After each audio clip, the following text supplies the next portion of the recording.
Yeah. What's going on, everybody? This is We Call Next. Yes, Dr. sir. Theo, my guy Hollis. We We are back in the in, building. in the building, We in y'all. the building. We 10 minutes late, but we in the building. It seems like it's been forever since we've seen y'all, but we back in the building. And so we want to thank y'all for tuning in this evening. We got a great show for you planned. As of now, we may or may not have the scheduled guests. We're still waiting on them to show up into the VIP section. It's like real life. We got red carpet that's pulled out for everybody. We haven't seen any limos pull up yet. And so, but we gonna do what we do because we also have some other announcements we want to make. But first, we Absolutely. just want to catch up with y'all. Although it's only been 1 week off, for some reason it seems like it's been forever since we had our boys' words with Ren on. And so Yes, we thank sir. y'all for supporting. If you haven't checked out that show, make sure you check that show out. Yes, sir. Also, right now, go on social media. If you're checking us out on the We Call Next page, that's great for you. And we appreciate that, but we also want you to let others know. So share the video, like the video, start a watch party, tag some friends. We want to blow this thing up. Hollis, Absolutely. what's been going on with you in your life in the We Call Next? I know you've been calling next in the real world, so Right. update us on some things you've been doing. Yeah, I mean, just enjoying life, brother. Just enjoying life.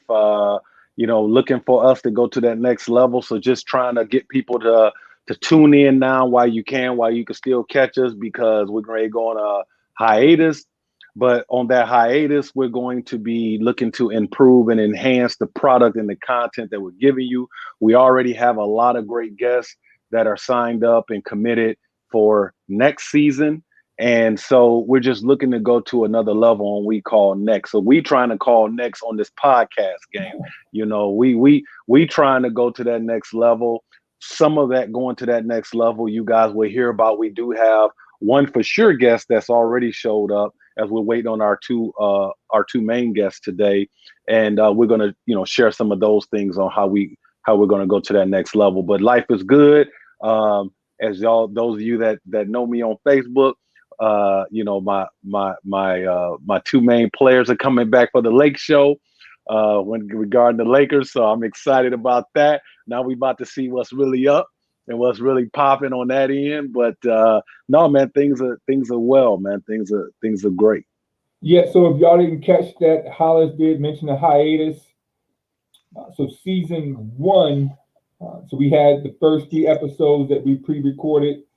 Then we had the episodes when we started to do some live stuff where we were doing some recaps, and then we had our boy Delray Brooks. Then we had Damon Bethea, then Words with Ren. And then we got tonight's show, and then we'll have one more show, and then we're gonna take a mid-season mid-season break into the fall. Yes. During that time, we will be having some content we're going to be releasing in terms of some recaps of some of the shows. And we also going to be telling you about an awesome opportunity for everyone to get involved in. But for the most part, we also want to take that time. We're still new to the podcast world, and we're working out kinks in terms of technology. So Yeah. we're going to be Technology. investigating different ways in which we can take the show from a production standpoint and from a Yes. skill set standpoint to the next level. And so that's going to be great. Absolutely. But for Absolutely. tonight, Alice, we want to Well, introduce a dear yes, brother of sir. ours Yes, sir. as he's Well, going to talk a little bit more about something we mentioned to you all last time we were on here in terms of a scholarship. And the reason why we brought this dear brother on is actually he reached out to Hollis and I. He had been watching the show, and it sparked some ideas in terms of how can we allow others to call next. And Hollis and I hope you pick this up on. We've done a lot of great things in our lives. We're continuing to do great things, but we're not all about the accolades, the attaboys, the pat on the backs. right. We want to share love and show love to those who also are doing great things. And so we didn't like, hey, thanks for the idea. The idea is all right. And then the next you know, we were on the show pubbing the idea like it was ours.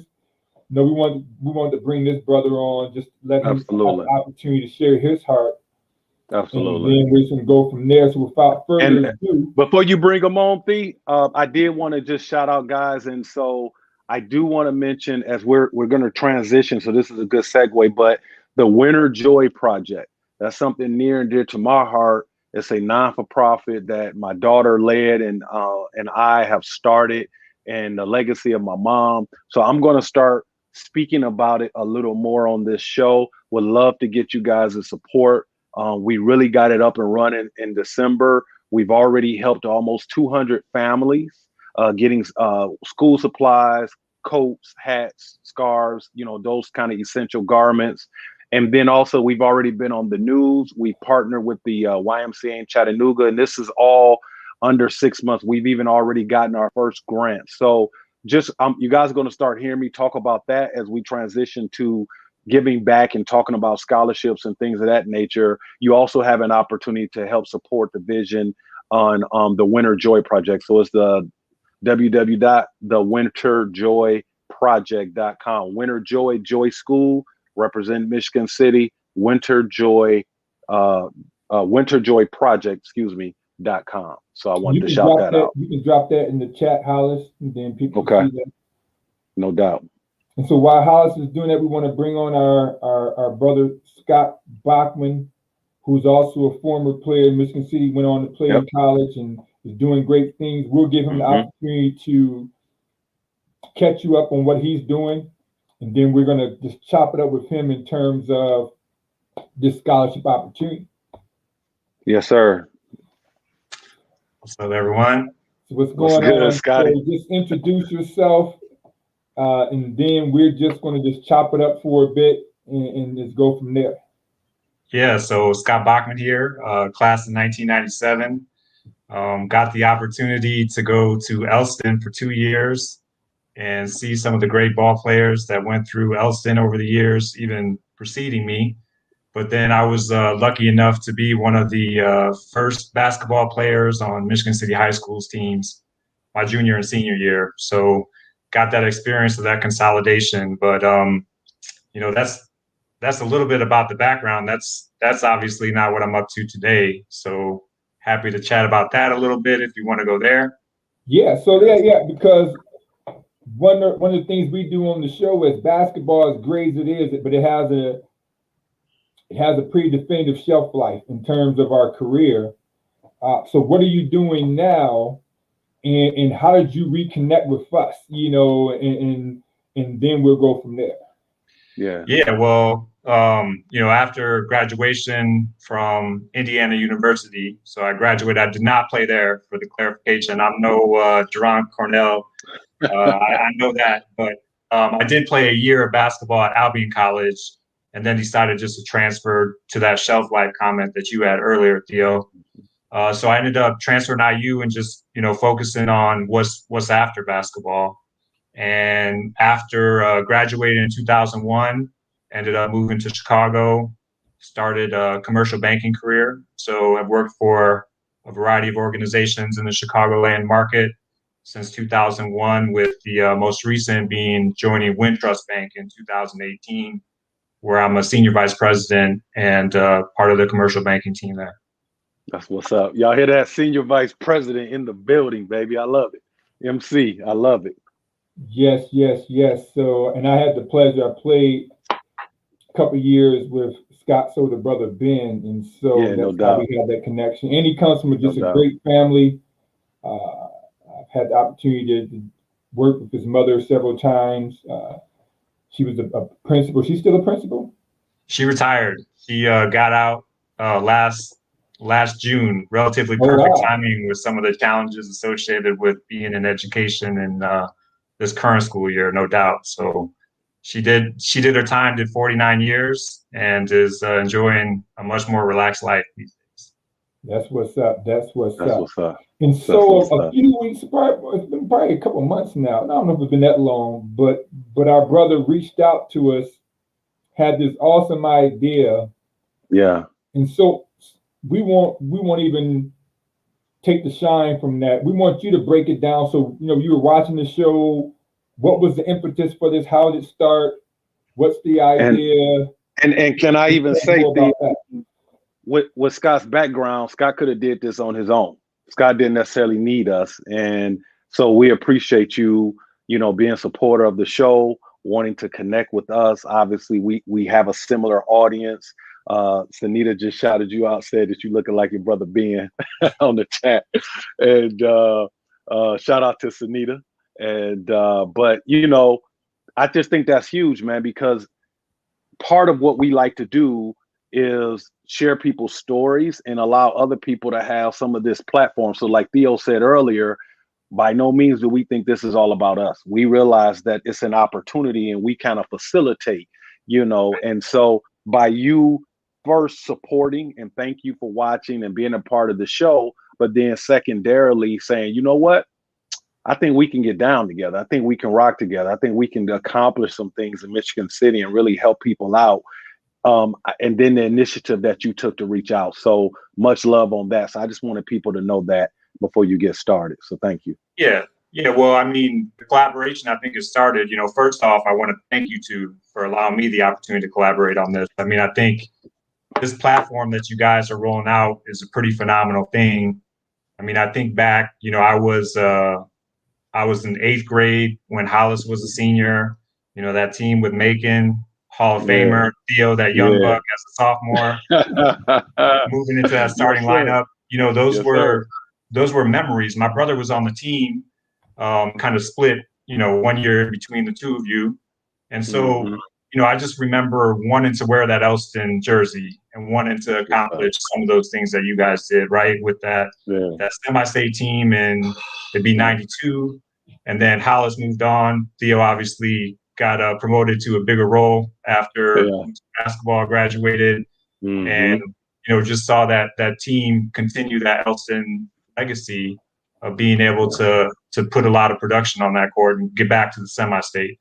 So I'm a freshman seeing some of this, and it's like I want to do that, but with you guys being older, I never had the opportunity to play with you, right? Yeah. So then I used this podcast, and I mean, it brought back a lot of memories, not just watching you guys, but obviously when I was lacing up the sneakers. And I mean, as I thought back to those memories, I just think of all of the amazing things that Michigan City offered me as a kid. And so when I think back to that, it's a relatively unique situation that Michigan City has, where you have a small city that has a very, very diverse population. You have very, very diverse socioeconomic circumstances. You have, multiple religions that are part of that community. And I know that things weren't perfect. I'm not going to sugarcoat and say everything was great. But I also know, when I think back, even though I benefited, I can't deny it, there's white privilege for every white male in America, if you ask me. But I benefited from the experiences and the opportunities to learn and grow from people as a result of that diversity that Michigan City had. And so when I moved to Chicago, it wasn't a culture shock. When I went to Albion, to be truthful, that was one of the biggest challenges that I had there, is it didn't have that diversity. And it really made me, kind of disappointed, because it was something that I needed as part of my life, right? So I think back, and I'm thankful for everything that Michigan City offered me. And so, I stumbled across, we call Next, and I'm able to potentially partner with you guys in getting back to the community that gave me so much when I was. That's hard. And then you have the basketball element, right? I mean, that's the community element, but basketball, I think back to all the things that basketball gave me, even though, I didn't have the careers that you guys had. I didn't have the careers that some of the guests that you've had, but all the lessons that it taught me. So, the value of hard work, right? The value of teamwork. I think back to, just kind of basic things that were going on in locker rooms, and you gotta understand how to work with people. You gotta bring it to the floor every night too. And then you add that, right, with some of the lessons when you're actually on the court, which include, you got to have your head up looking for future opportunities. You gotta see the floor, right?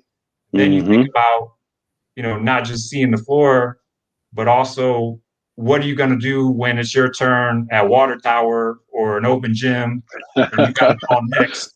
You got to back up that calling the Knicks and put a product out on that floor where you can Absolutely. win some games, right? So I Mhm. look at this platform and it's combining two of my passions, which are Michigan City and basketball, No and doubt. wanting to provide for the next generation in a way that's going to help one boy and one girl from the Michigan City community to be able to call next as they're looking to expand, their horizons. I think I captured as saying, I want them to be ready to fly when they're moving out of that Michigan City nest. That's awesome. Yes, sir. Love it. Mm. Love it. We That's got a lot great. of shouting out while Scott's talking. I mean, Scott, clearly your family has a lot of love, man. I mean, you're I don't know if you can see the comments, but a lot of people are talking about just your family, your mom, and I'm seeing it as I'm getting to know you and getting to know you better. And I definitely saw it with Ben. And shout out to the lady, woman of excellence over there, Nicole Williams, and always holding us down. And we appreciate Brandon and Hugh.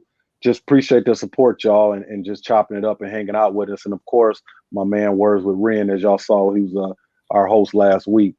One of our guests, I should say, at the last show. So, but no, it's very transparent on what you're about and clearly what your family is about.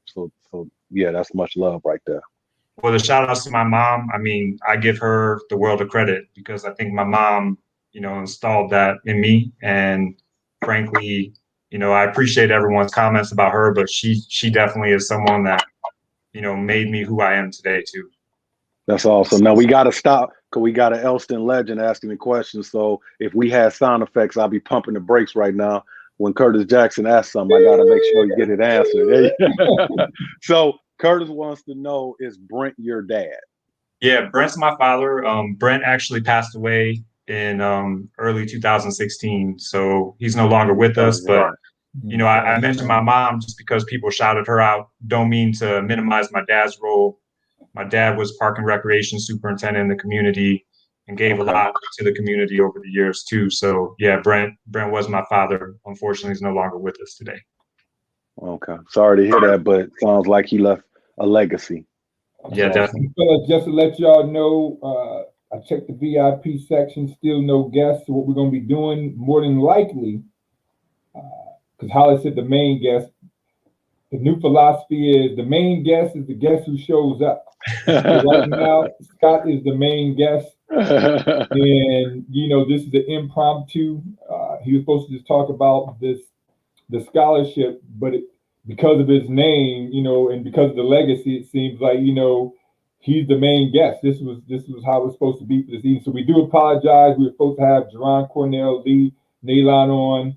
Some scheduling conflicts may have arose last minute, but we are definitely trying to get them on maybe in season 2. Yeah. So we're just be chopping up with Brother Scott, as well as you all out there, so please continue to have your comments come in. I'm just getting all the comments up here. Yeah. And see, I'm learning stuff, Scott. I didn't know your mom was a principal. I didn't know, what I'm saying, your dad was park and rec. Curtis just talked about how great a guy your dad is. I would love to delve into that if you don't mind, Scott, just as far as how your family clearly, racism is taught and trained, as well as inclusion or, the sensitivity to that. Was that something that your parents were intentional about? Was it just the way they lived in their circles that allowed you to see the diversity? I'm curious about that. If you don't mind, Theo, I'm very fascinated by that. No, yeah, I'm happy to talk about that. So, I think it comes down to the roles in the community, right, that my parents played. So, my mom, going back to her, she was an elementary school principal for the last half of her career. But before that, she was a teacher. And the school that she was at for most of her time was Eastport as a teacher. And obviously Eastport, definitely has a primarily had a primarily African-American community at that particular point in time. So, I mean, that was my mom's everyday reality. There was no discomfort. There was no issues at all working with the African-American families. And my dad, when you're park and recreation superintendent, you think about, all the various parks in the city, all the different programs. I mean, they absolutely had to, include everyone. And so, the roles that they played was part of it, but I think it also comes down to the people that they were, or are. In my mom's situation, racism is something that, as we sit here in this world today, it's more prominent. You see it all the time in the news. It existed, and I don't even know if it's gotten worse. It's gotten media coverage. You look back, and it's not like it wasn't there when we were growing up in Michigan City. But at the end of the day, it's just something that people need to come around with and just realize there's so much opportunity in expanding horizons when it comes to learning about different cultures, different races, different religions, different ethnic backgrounds. So I 100% agree. I think when I was growing up, it was just, I don't want to say it was natural for me, but it was something that inclusion was part of our daily existence. It wasn't unfamiliar to us. Right. Because, I mean, for me, if you're, and I don't want to get too deep on the show, but it's the systems that are set up actually, I would think would have most white Americans, if you don't step away from the way the system is telling you to think and to act, it seems like you would go down that path, if that makes sense. It seemed like the path of not necessarily diversity, but the opposite, just because of the way the stereotypes, the imagery, all these different things that have you afraid of people that don't look like you or don't behave like you or don't belong in your same group. And it's different now because when you actually get a chance to talk to people, I was speaking with this one of the directors at my company who happens to be Asian, and I was checking in on her because she's in California and they're dealing with a lot of things. And her and I, when we left that call, she was like, "It's amazing, Hollis, that the world and this country tries to divide us, but we are so similar, and we have so many more similarities than we have differences." And so, I'm trying to say it in a PC way on the podcast, but it's almost like I look at it like the Matrix, and you're programmed to be a certain way, and you actually have to do work not to follow suit in the Matrix or this system, because the system is all about division. It's not about inclusion. So it's just fascinating to me how your parents raised you and the impact that they had in the community. Look, I mean, it does, but we all still have to do work. I mean, the work isn't done. Like, I can tell you in the past year and a half, it's not like I don't have blind spots. I mean, I'm not going to sit here and say that, going back to that privilege situation, there were things that I didn't quite understand or wasn't able to relate to. But what I do know is where my heart is. And I do know, ultimately, when I think about, what racism is to me, is something that unless we raise our voice and unless we're vocal about it and unless we're conscientious about it, it's something that's not going to get any better. Like we all have to do our part. Absolutely. And, it's self-evaluation, but it's also, reaching out to people that are maybe not the same as you and finding out more about them. I mean, absolutely.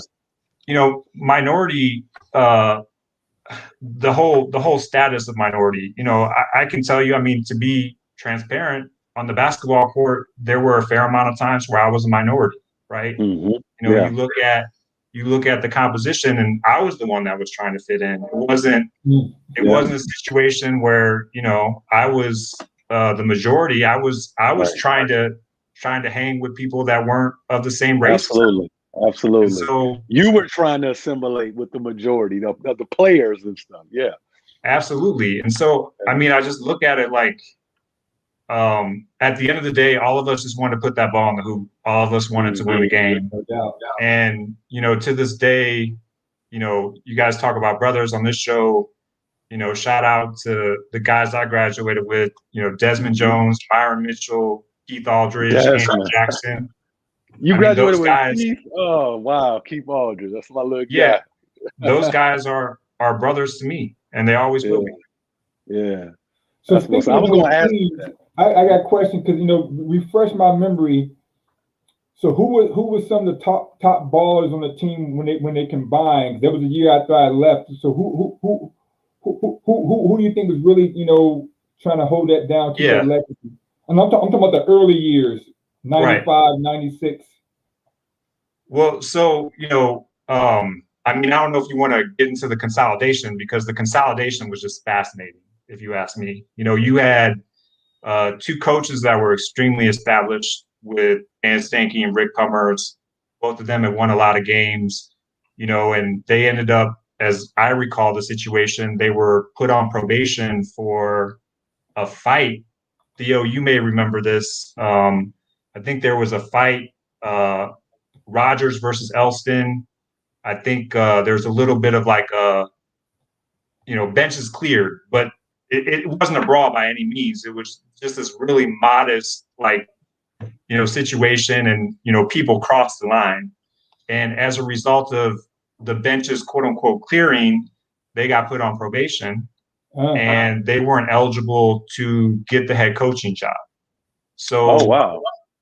Someone that meant the world to me, Robert Bear Falls, ended up getting that job. That's my guy. Yeah. I mean, you want to talk about a lesson. How about, pushing yourself to the limit in some of his practices when the Red Devil gym was cranked up and you're wearing sweatpants and you're running suicide after suicide after suicide because someone couldn't make it in 30 seconds. Right. Much love to Bob Bear Falls, Robert Falls, man. That was let me tell you, I don't want to interrupt your flow, but he was the dude that kept me on the team when I wasn't getting that much tick. My junior year, second half of the season, I started playing 6-man, all that. But my junior year, I was ready to be ghost. And him and Coach Edwards kept me focused and just challenged me. So I'll always show love to them. Yeah, and Benny Edwards, he was the freshman coach that I think we all played for, and he was a JV coach at Michigan City High School when the consolidation occurred. So when and Theo, I was a sophomore at Elston when you were a freshman at Bethel. So that year, it was a team that had Ken Mack. Ken Mack was the lead scorer, I believe, and then Scott Schreg was like the number 2 scorer, and then like Mark Kane was in the mix. He was definitely getting some run. Someone that I know is very supportive of this program, who I haven't mentioned yet, Loco, Larry Ashley, was one of the starters. I think. Don't get Loco love, man. Loco me. Well, Scott. I hate to interrupt you, but I normally don't do this. But since you were shouting out Loco, aka Larry Ashley, and I had a chance to ball with his brother Jason. Right. I figured, since you are now the main guest and you shouting out individuals, I figure that you would eventually shout him out. I figure you would, because he was a good baller. So I say, let's just keep it going. Let's just keep it going. Let's do what we do. What's going on, fellas? What's going on? Man. So, let's just do what we do. Hey, yeah. I'm here, brother. Dudes. This is one of the most competitive dudes, man. Loc, what's good, baby? How y'all doing tonight? Man, we good. Doing good. So so what we do is, we got a plan. But sometimes the plan don't go like the plan's supposed to go, so we just go with the flow. We just bob and weave. Once you start talking about your teammates and all that stuff like that Larry's name would eventually come up, and so I figured if I'm going to be doing this production stuff, I got to be quick on my feet, and so there you got it. We got Larry Ashley in the building. No doubt. Y'all can just chop it up. He can add to some of this conversation we're having about just Michigan City and all that good stuff. And you know what's cool is because we always give him a local shout out and we always be joking around and stuff, but now y'all get to see him. When I used to be on here talking about Indiana State legend, Jersey retired, the whole nine, me and him used to go at it. I've been knowing Loke. Loke was a little dude. I'm over his house seeing his older brother, not even Jason, and Loke in the pool back when he was a little kid. And this dude came and this dude turned into an amazing hooper, man. Real talk. I don't like to give him too much love, but he turned out to be an amazing hooper. And let me say this though, Scott, Kevin wants to know what was your best game, and then we'll let Loke jump in and everything. But Kevin wants to know what was one of your best games. So I unfortunately got injury bug a fair amount of my career, but junior year I broke my leg and I started a few games early in the season, but ended up, and that was Loco's senior year, but didn't play as much towards the end of the year. And then senior year I started all year, and I think my career high was only 18. It wasn't anything. It wasn't setting any records, that's for sure. But we had a real balanced team my senior year. I haven't mentioned Steve Farmer. Steve Farmer was a year under us. Truck was out there, man. And he played with Larry and I, Larry's senior year, my junior year. But he was obviously, I think, the best player on that team. And then another senior that I didn't mention because we were kind of on the minority till earlier, but Scott Johnson was actually our leading scorer my senior year. I think he averaged we were real balanced though. He averaged 12 or 13. Truck averaged 11 or 12. I averaged 10. And then we had Myron right around 10 too. Yeah, Theo, you can laugh. You can laugh. No, I'm not even laughing at that. He laughing at me because I'm trying to get my screen right because he didn't expose my my professional background. Hey, I'm in the garage now, so don't feel bad, man. Hey, we making do. This is the first time we've actually had three people on the screen. He know I'm gonna give it to him because normally, see, I got this screen up, so normally the people can only see this. So he know I'm gonna give it to him later. I'm like laughing. What happens is that you have three of us on, it's gonna automatically go.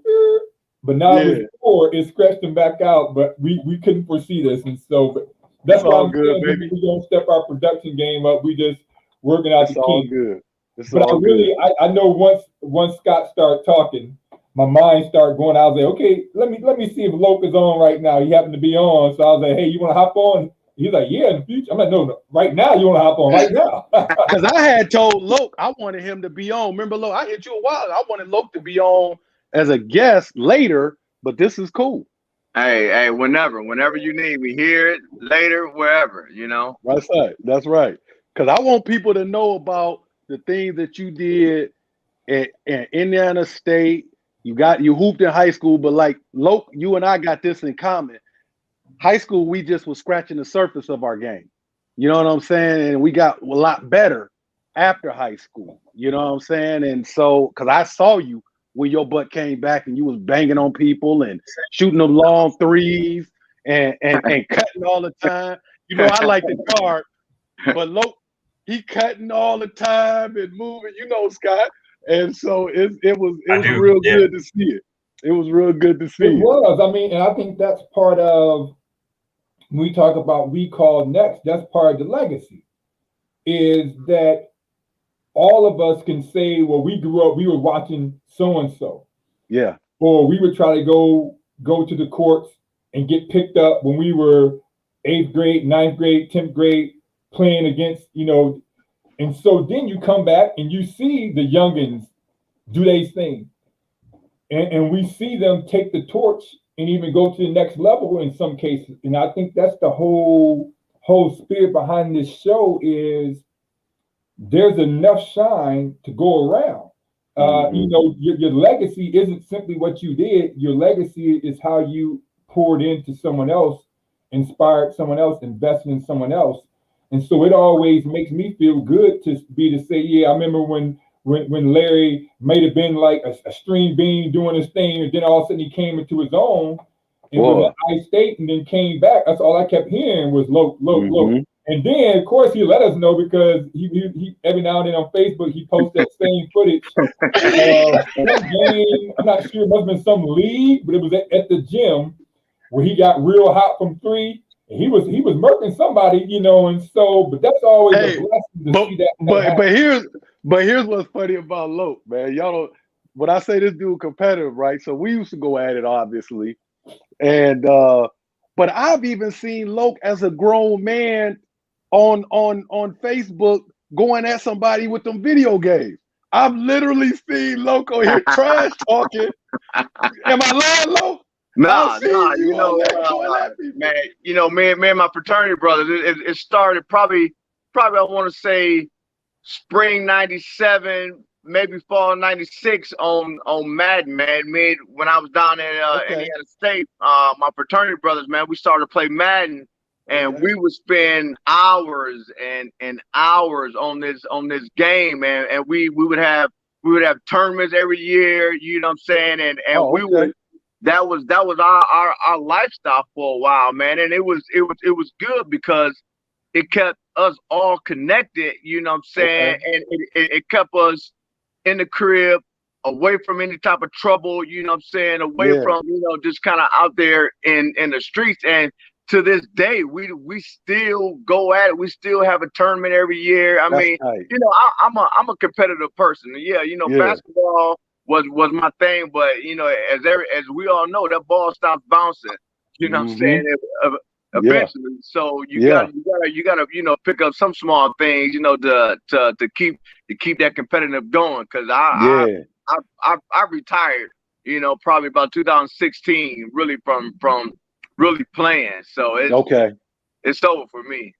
Do you play at all anymore? Or you retired from like leagues? I don't. I mean, the last league I probably played in was in I think about 2016, and probably the last full game I played in was that game with you, Theo, the Elson versus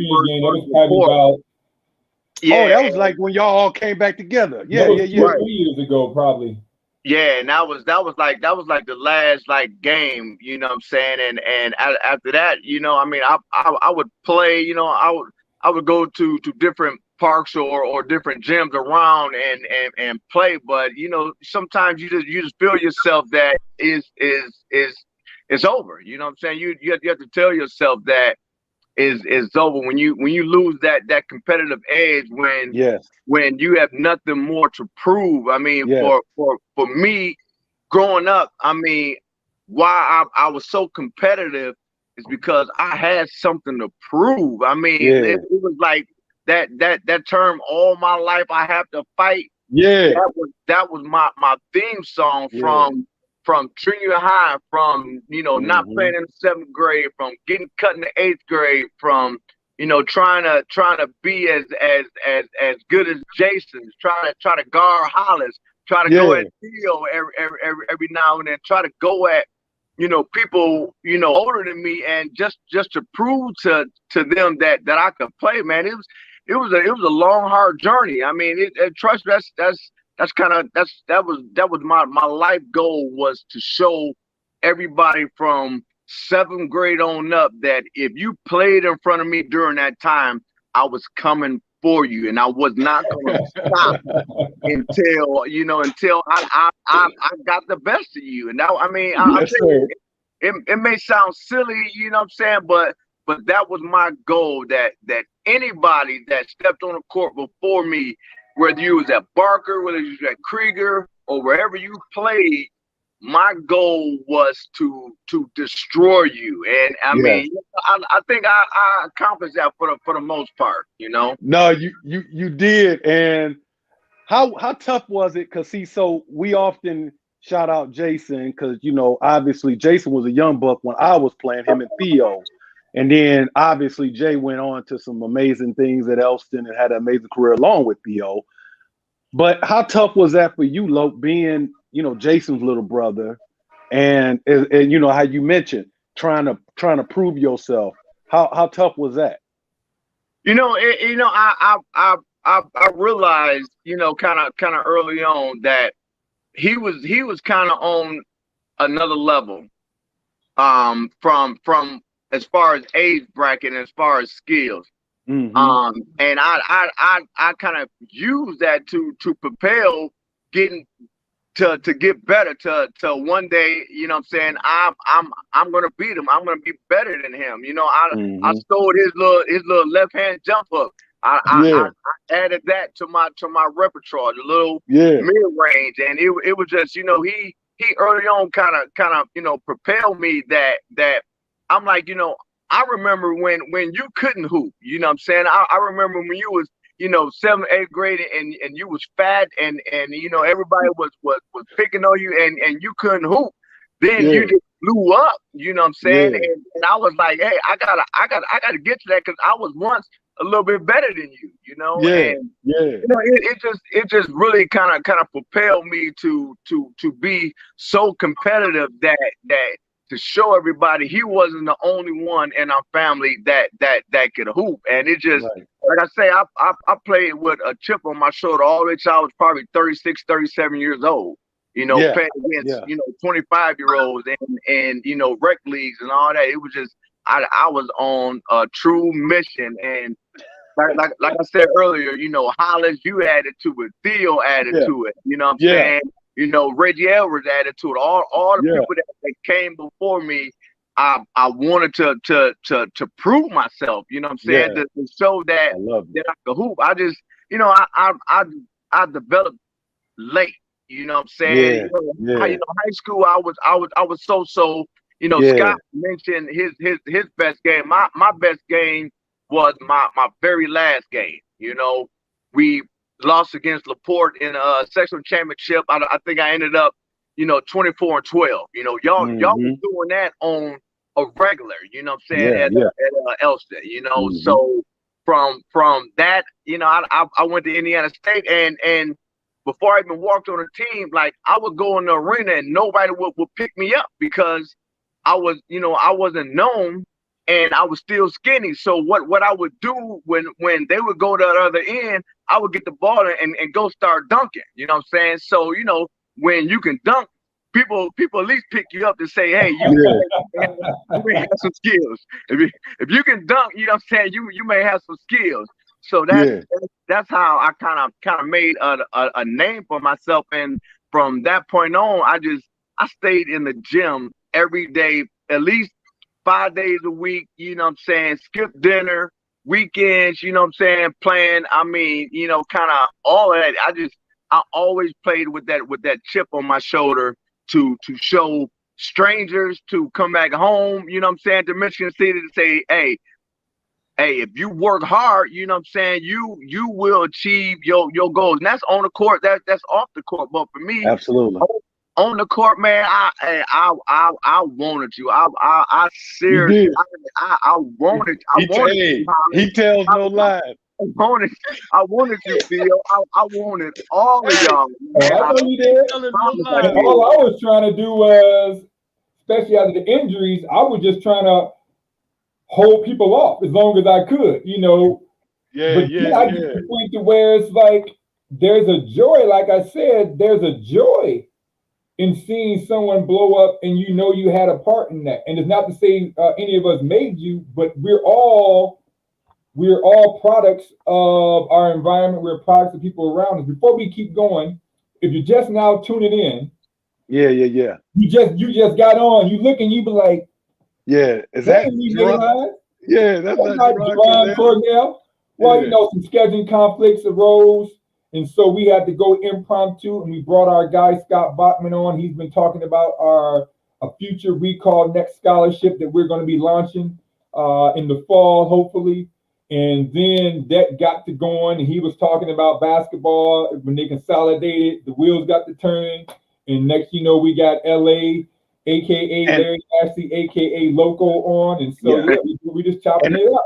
And these are all brothers from back home, y'all. So me and Theo and I often, you know, cause we got people all over the country that tune in. I don't want to act like we got million followers, but we got people that tune in from all over. And so these are all people from our hometown, Michigan City, Indiana. And we were letting Larry just kind of share because he got a lot better and he got really, really good. And so I have a question for you, Loke, as far as so first of all, it's like so Loke and I were like what they call it, two like just like converging objects. Like, cause see, I had came back to Michigan The City. immovable force in the Yeah. So when I came back to Michigan City, I wanted to let everybody know, I'm not that. I don't have to pass the killer no more. I don't have to. I'm that dude now. Like, my game is taking off. And I remember, shout out to Ollie, Calvin Oliver. He was like, Hollis, man, we've been reading about you at that school in Michigan in the paper, but we need to see if it's real. We need to see, if it's real. So I came back ready to show everybody I'm that dude. Loke came back home, and he had got just ridiculously better since I had seen him play, because Loke is a few years younger than me, like all y'all are. And so anytime me and him could connect, it was on and popping. We was going at each other on that court. But I always, and he knows this, I always respected him because I love the work ethic. I love the competitiveness. We talk a little trash, whatever. But I loved it because I'm a person that's about that work too, whether it's on the court and off the court. And the way I got better is because, like Loke said, I was in the gym constantly. I was eating that iron and, in that weight room constantly. And so, Loke, as good as you had gotten, and we'll let you talk about your career in the United States, because I feel like you did some stuff unprecedented. That's why I always shout it out. But how did you end up there? Because clearly you could have went to a smaller school and, I'm in the Hall of Fame for my little school and stuff. You could have obviously did that, but you went D1. Just curious, like, how did that all go about? Hey, Hollis, because I want to make sure, since we got both Scott and Larry, yes. I want to play off that dynamic. We'll have Larry back on. Okay. For his episode. Okay, that's cool. We have the Ashley brothers on. We'll see what's going on. Okay. Shout out to our guy Jay. Lift him up in prayer. I know he had some surgery just recently, if I'm not mistaken. So if you're listening, Jason, let's know we lifting you up in prayer. Yeah. But I'm interested, since we got two. Yeah. That's cool. Two AKA young bucks. I mean, they're grown men now. But what was it like? Because the consensus was they're about to consolidate, it's about to be on. Did that go as well as you thought? What was it like? Because y'all was probably one of the last. After y'all, you had maybe another crop with the William Walkers, and then it fell off for a while. And I think there may be a re-emergence now. But what was that like? Did y'all feel pressure to carry a torch? Did you feel more pressure now that you had a brand new high school? And Thee, let me jump in, and that's important because we almost had to consolidate when I was a senior, and I don't know if y'all two know that, but they were talking about pulling our athletic funding when I was a senior, and we were talking about going to LaPorte or whatever. And so, but the other thing about Michigan City is that people that's not from that town may not know.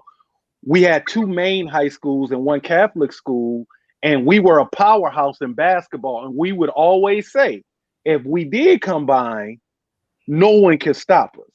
And I don't think that didn't quite happen. So go ahead, Thea. I just wanted to throw that in. What probably would have happened though if they would have combined, let's say maybe 2 or 3 years prior.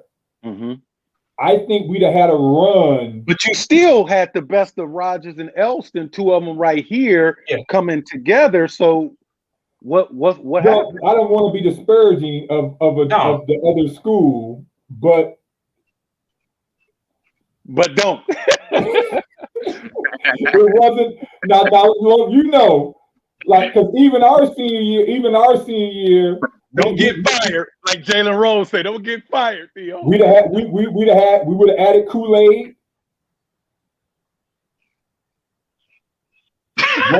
One or two others, and it would have been Elston, Kool-Aid, and one. I mean, that's just real talk. Yeah. Am I right there? No. Hey, you're right. Now, football would have been the opposite, maybe. Elston Rogers football team adding a couple from, and so it would have been interesting in some of the sports, but it didn't pan out for whatever reason. But that's a different conversation. But I am curious, what was that like establishing a new? Because you wanted to be, we're going to keep this Red Devil thing going. All of a sudden now that's dead. Now y'all the Wolves, and y'all got this opportunity to establish something brand new. What was that like? Well, I'll just start. I mean, I can tell you tryouts were insane, right? Like I don't know how you felt, Larry, but I just remember the level of talent that summer was really elevated. And everyone was trying to carve out their role, understand how they fit into the picture. If you think about how many returning letter winners there were, I think there were more than 12 letter winners coming back from those two squads. There was, Larry's team. Larry, you can help me, but you, Snoop, Calvin Shannon, Snoop. obviously, yeah. DeAndre Grant was on that team. Zach Hales, Leonard Spicer, at least 5. Then you had Rogers. I know Rogers had Sean Hill. Yeah, that's my fam right there. Mm-hmm. Brian Webb, Kevin Keefe, who didn't end up playing, and then 2 people that ended up transferring, Kylan Stuck and Chris Buchek. Chris went on to play professional baseball. Kylan was an all-state baseball player and a starter on Carmel.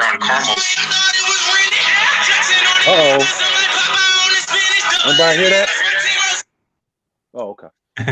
So, there was a plethora of talent. That doesn't even include my class because we were all sophomores, coming up, trying to make our mark. And then you had Trucker, who, played some NFL, got a little run in the NFL. I mean, he was a sophomore the year that we consolidated. So tryouts, open gyms, we were going at each other. There was just nonstop trying to fill out your spot, trying to carve your role out. And I just remember as a junior, someone that didn't letter my sophomore year, there was that question, am I going to make the team? To be 100% transparent. I mean, you're not good. You felt it too. Larry was our defensive stopper. I mean, there's no doubt about it. His defensive game at that point in time was the premier defensive player, along with Myron. I would give Myron credit on that front too. But, I think you had a role.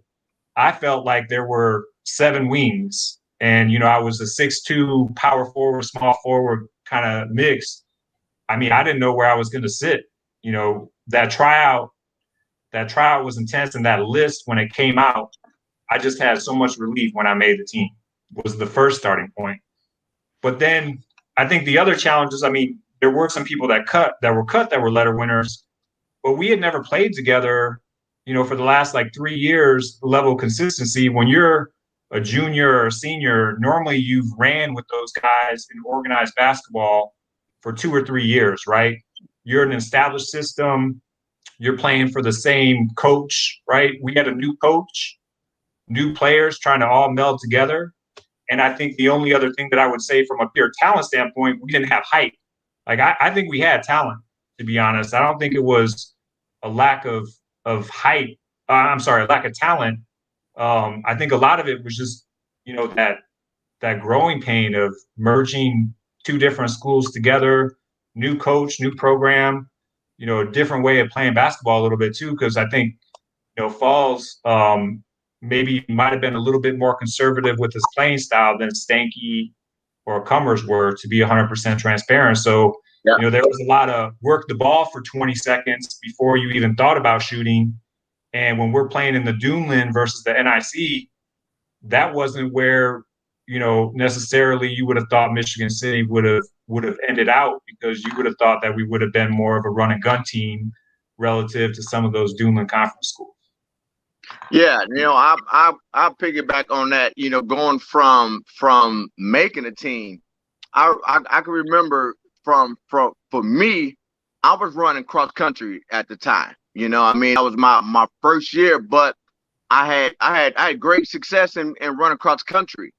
Towards the end of the season, conference, I could remember running, you know what I'm saying, going to practice, coming from practice, going to the basketball court so I could play and get ready for basketball. You know, I missed out on being all conference, you know, runners and teams that I had beaten all season because I was tired from the night before of playing basketball 2 or 3 hours after running, you know, 4 or 5 miles, you know, at the very least. So I mean, I you know, I was scared. You know, I didn't think I was gonna make it just because of, you know, two teams coming together. You got you know, Rogers and you got Elston. It was like where were you gonna fit in? You know, because if you go down the list, you know, as far as guards, it was like, you know, am I gonna be the one chosen? You had Webb getting a lot of minutes since he was almost a freshman and sophomore. You know, you had Hill getting minutes. Then you had, you know, Scott Johnson playing. Then you had DeAndre Grant. You had Zach Hales. You had Myron that was on the up and coming. And I was like, you know, where am I gonna fit in? So like I say, towards the end of cross country, I know Coach Holmes was upset because I'm not gonna say stop running, but I didn't run as probably good as races or better races that I could have, because I was in the back of my mind, I was like, hey, tryouts coming, hey, cross country season is fun. I know we winning, I know we on our way to state and all that, but I got to get ready for this team because I may not make it, you know. And I mean, I could remember tryouts.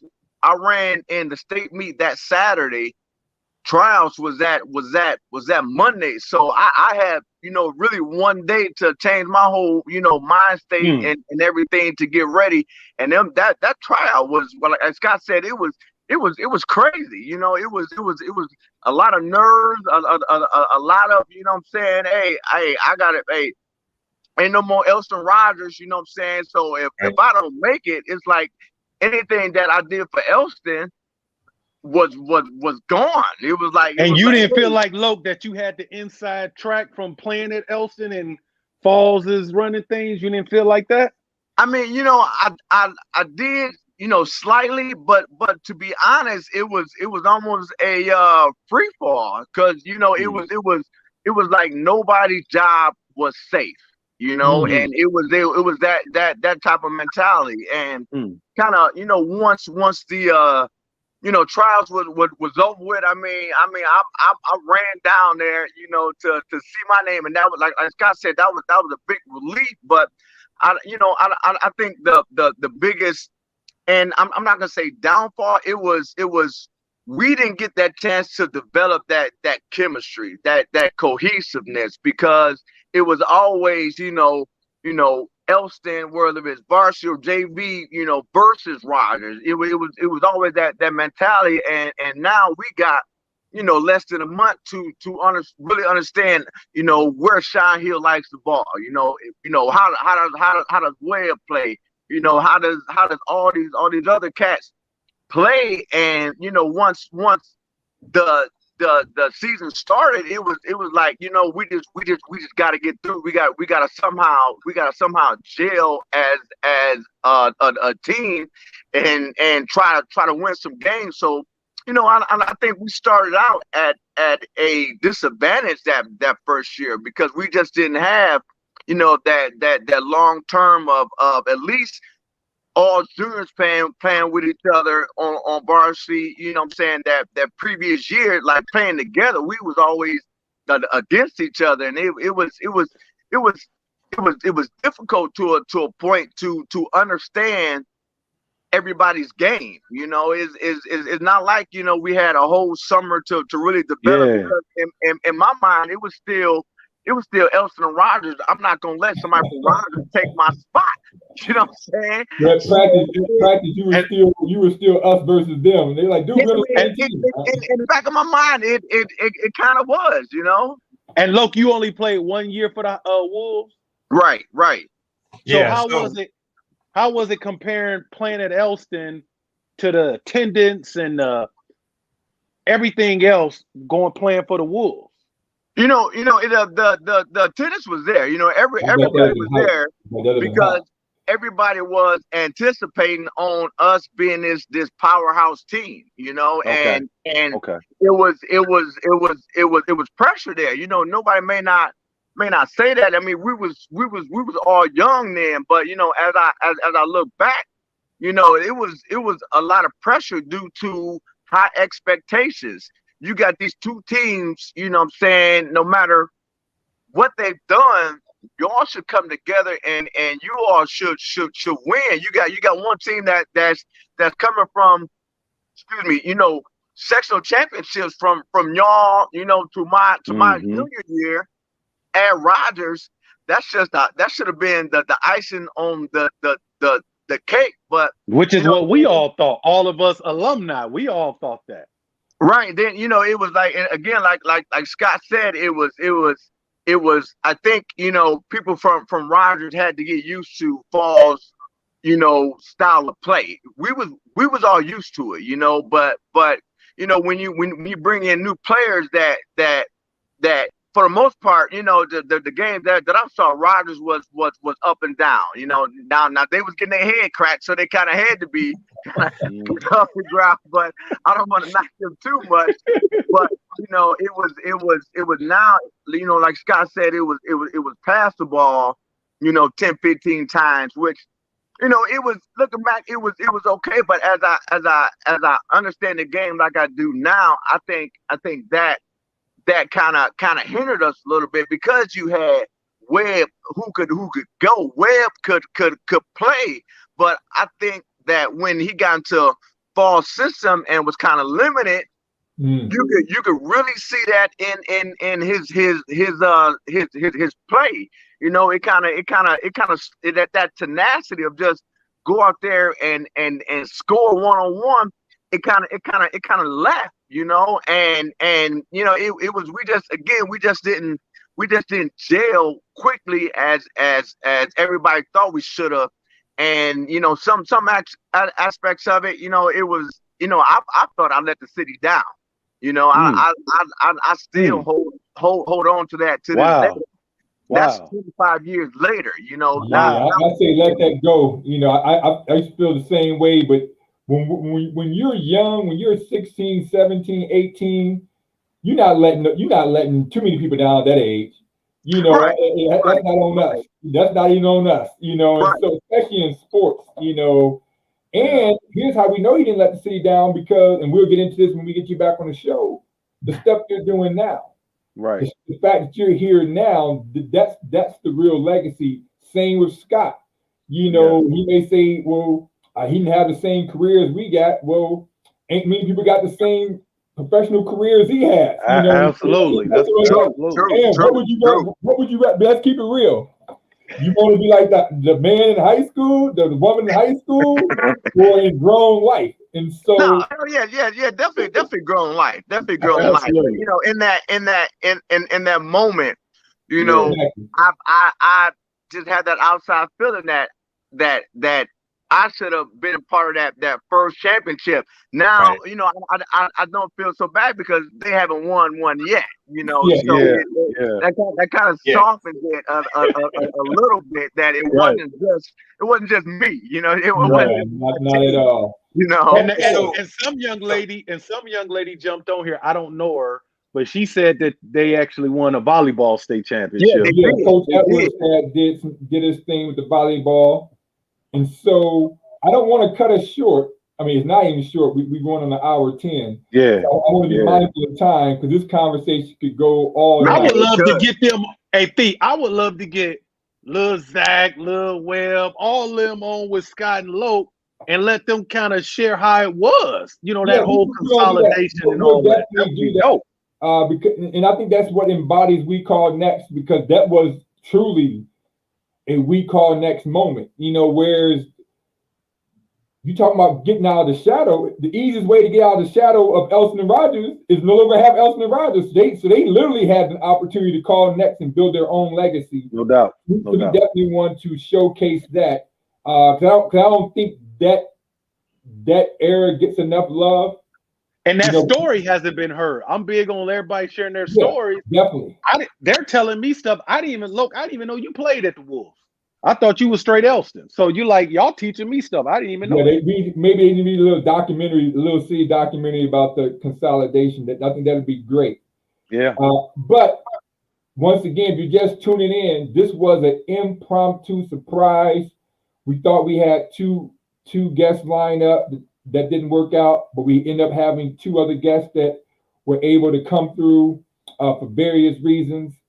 I don't even gotta say, hope you enjoyed the show. We know you enjoyed the show because we haven't had this many comments, in a long time. Different people just really chiming in. So we want to thank you all for not clocking out because we didn't have the guests that you were expecting. Once again, we apologize for that. We apologize about that, but it happens, y'all. But I think this show was so organic in so many stories, and I think it was a blessing for Hollis and I because normally up until now, all of our guests have been older than us, and we've been telling them how what y'all did inspired us, and we looked up and wanted to follow in your footsteps and do those things. I think it was good to see the flip side that those who came after us and the legacy that we left and the legacy that they left also. Absolutely. So please like the page, subscribe to both our YouTube and our Facebook. We've been going live strictly on Facebook. Tonight was the first night we went live on YouTube and Facebook. So like that We Call Next channel. Let's get us above that 1,000 views, y'all. We had a couple of shows that was 1,000 views. Let's get us above this, y'all. Let's go to that next level. And reminder, next week we'll just be off, but then the week after that, we're going to have our final show for this season. We got some things in the works. We'll see how that turn out. Maybe there's another surprise announcement. You never know. So make sure you tune in. We're not going away for good. It's just Hollis and I, we want to make sure that we're getting replenished and we want to tighten up some of our production stuff. And so we're going to be taking off until the fall. But stay tuned for some other content we're going to be dropping in terms of some previous episodes, the best of the episodes thus far, as well as some previews of next season's guests. Hollis, and also, I was just going to say, T, thanks for throwing it to me. I was just going to say, and also we want to thank not only Lope, but we want to thank Scott for A, jumping on, but B, also leading us in the direction where we can continue to offer a legacy in our beloved hometown and in the level of, in the area of a scholarship. And so if you guys are interested already, if we've already kind of whet your appetite, we are going to just contact us through our We Call Next page for right now. And you guys can already start letting us know, hey, whenever y'all get this thing up and running, I'm committed to rock with y'all. I want to support. Hey, I'm not going to get that Big Mac this week. I'm going to shoot $5 to that entity to help out with this scholarship for somebody else. And we're going to have someone else handling the monies. We're going to talk to y'all about all that kind of stuff. But I would love to start getting people to start just letting us know that interest level and how you would like to help, because we're going to be offering a scholarship for one senior male and one senior female. And so that's something that we want to, we're very, very excited about. So I didn't want to lose sight or lose focus on that as well. So we thank you guys all for supporting us as we're getting to the point of wrapping our first season. It's been a season of exploration, but please tune in for our next episode, because we do have a little bit of a surprise, and we're going to be kind of sharing some of the things that we're going to be doing in the future. So we thank you guys all so much. That's what I would have to say. Scott, any closing remarks? Yeah, I would add just two more things. Red Devil Gym, I don't want to minimize the role that not playing in that gym made me feel my junior and senior year. I know, obviously Michigan State High School gym is massive. It seats, I think it's the 7th largest high school gym in the whole entire country. But there was just something about a packed crowd at Elston that made you so hyped. Yeah, So ready to nothing like it. get after it.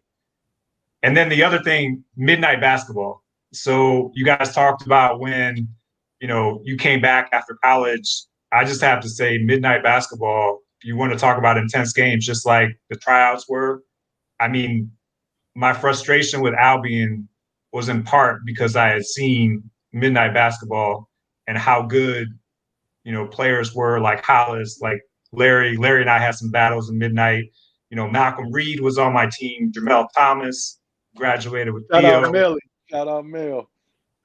I think Michigan City basketball has a lot of players that can hold their own well outside of Michigan City, Indiana. There's no doubt about that. No doubt. I wish I could have got on from the beginning, because I mean I love this show. I just jumped off the highway and Theo sent me that message. I was like, he was like, right now. I already was talking about right now. You know what I'm saying?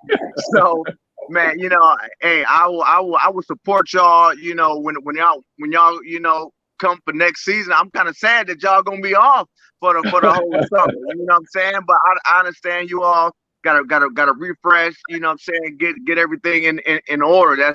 That's totally understandable.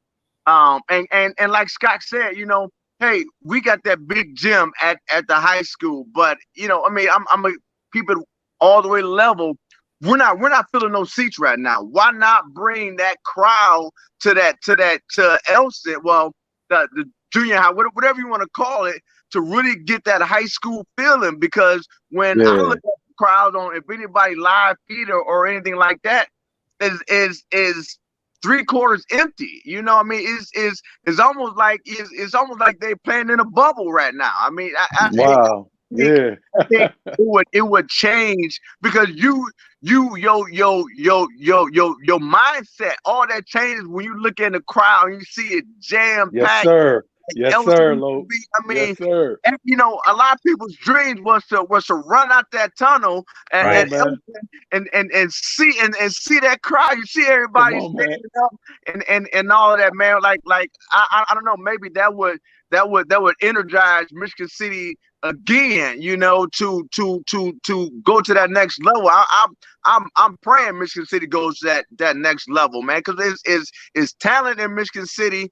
Not only, from Scott, from myself, but there's players that played for the high school that went on and played college ball that's doing good things in college ball now in years past. So it's talent here. I can't wait till we turn that corner, but get this show back on the road as quick as possible. Whatever y'all gotta do, man. I love what y'all doing, and I think that y'all got this going definitely in the right way. I second that. Appreciate y'all, man. Challenge has been sent out on this last one right here. Yes. Yeah, I'm in. Kevin. Oh yeah, Kevin Holt. Hey, y'all got to come down to Tennessee and ball with us. We got a nice group. I went down a couple summers ago. Yeah, it was nice. We'll get Loke out of retirement for a minute, and I'll get out of retirement, and we'll all go out and do our thing. Yeah, Larry, I'll scoop you up. I'll hit 65 and scoop you up on the way, and we'll head down. I'm ready to start working out right now, man, because this is a long time. But hey, everyone out there, I ain't gonna even front. This was my favorite show. We've had some great guests, but it's something about just kicking it with the memories, the impromptu, the all love. This was a great show. So make sure tune in, subscribe, share the video. One more show this season. Thank y'all for y'all support. And so once again, God bless. We out of here. Let's keep it moving. All right, y'all. Good to see you, Scott.